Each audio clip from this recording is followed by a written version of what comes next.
So இந்த video இருக்க பாருங்க. தேடி சோறு நிதந்தென்று பல சின்ன சிறு கதைகள் பேசி மனம் வாடி துன்பமிக உழன்று பிறர் வாட பல செயல்கள் செய்து நரை கூடி கிழப்பருவம் எய்தி கொடுங்கூற்றுக்கு இறையென பின் மாயும் பல வேடிக்கை மனிதரைப் போல் நான் வீழ்வேன் என்று நினைத்தாயோம்பர் பாரதி. இதை ஏன் சொல்றேன்னா, நான் சொல்றது உண்டு 1 to 5 அப்படிமா.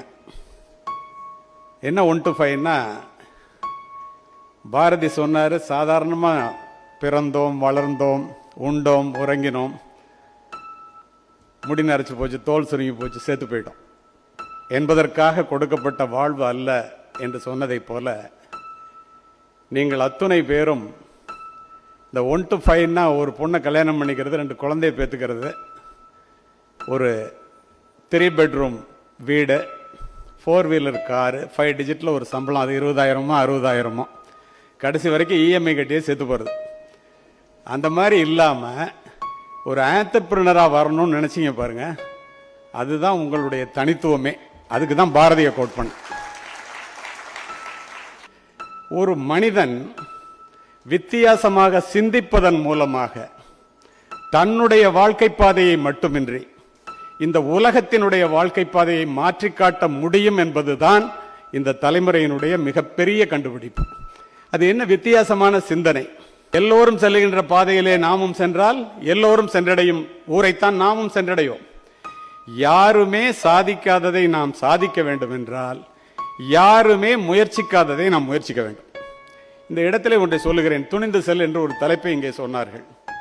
Fear is the primary factor causes people live small, but most of the fear are illusions.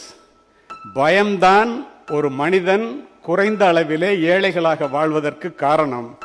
அவன் எதை நினைத்து பயப்படுகின்றானோ அந்த பயத்தில் 99% மாயை. Not taking risk is the biggest risk in life. Calculative risk will always give huge dividends. ரிஸ்கே எடுக்க மாட்டேன் அப்படின்னு சொல்றது போல ரிஸ்க் வேற எதுவுமே இல்லை.